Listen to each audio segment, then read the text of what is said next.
What's up, Pre-Dawn Death family, and welcome back to the channel. Today I have kind of an interesting one, or it's interesting to me, and I want the whole gun community, liberals, right-wing extremists, whoever you are, I want you to answer this question down in the comment section below, and I want you to send this video or share this video to as many people as you possibly can.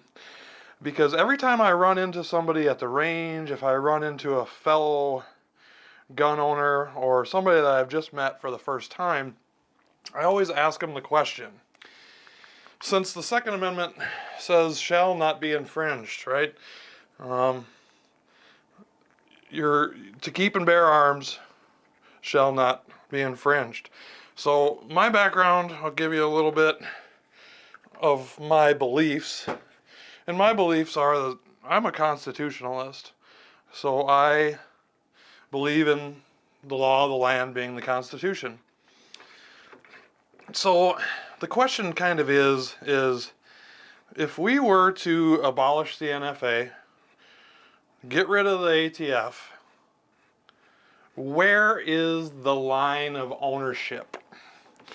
So I guess it depends on what your definition of arms is, right? So my definition of arms is well, firearms, black powder, anything that burns powder to propel something downrange is a firearm. So where is the actual line? Are we talking about private citizens should not own machine guns? Should they not own Apache helicopters with missiles? Where's the line? So, and I'm gonna give you my line, and you guys in the comments can just tear me apart. You can just rip me apart for this, but my line is I guess it would be explosives, right? I mean, if you want to own an Apache helicopter and you have the money to do so, and the right permits or licenses, fine, go ahead and armor up. But I'm still back to the constitutionalist thing. I don't think we should have a permit to carry. I don't think we should, have to pay or be infringed upon to protect our loved ones and our families. But are we talking about, I'm not going to say it because I'll probably get struck down, but I mean, people build things like in their basements. Should that be regulated? Should big boom booms that the government have be regulated? Should they be privately owned? And so my stance is that I think splody things should be regulated with the right permit. Now, you remember, I don't know, a lot of you have probably lived farming community lives or know farmers and know that back in the Dizzy, farmers used to be able to get dynamite to blow up rocks in their field or blow up, say, beaver dams. And they didn't need permits. They could just go into the store. Well, maybe they did need permits, I don't know. But they just went into the store and bought dynamite to clear log jams or blow up rocks in the field.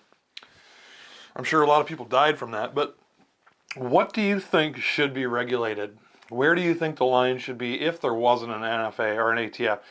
Instead of the Bureau of Alcohol, Tobacco, and Firearms and Explosives, should it just be the Bureau of Explosives? Should explosives just be regulated only, and then firearms should be left open to the public? My answer is, I guess I'd tear me apart in the comments, but my answer is I think explosives should be regulated. And that's just my opinion. I don't think that the fast shooty boys should be regulated. I think anybody should be able to own them, just like they did before. And once again, there's everybody that I meet and ask this question to, they're on 17 different sides of the fence. Some people think that fast shooty boys should be regulated, but nothing else should be regulated. And some people say if you want to own a fighter jet and you have the money to do it, fully equipped with the, then you should be able to do that without permits or without regulation. So if, you know, if NFA and the ATF was to be no more, where is the line? Is the line just the law of the land, the Constitution? Does the Constitution say that, you know, we should be able to own that are unregulated? Or is how do you determine what arms are, you know? I know what I consider arms and what somebody else considers arms probably completely different. So I just want, and I want you guys, I'd like to see some big channels and just, I want to get the conversation going and see what your definition is and what should be regulated. So I want you to try your best. I know some people have connections to 22 Plinkster out there, so maybe we could get some responses. And since there's no VRs anymore on YouTube, you know, you can do a response video and tag me, but it doesn't do much good in the world of YouTubes. So just leave down in the comment section below, what do you think should be regulated? Where's the line? And just give me your overall thoughts. Like I said, it's a big question for me. I can usually feel out the type of guy. Feed the goose.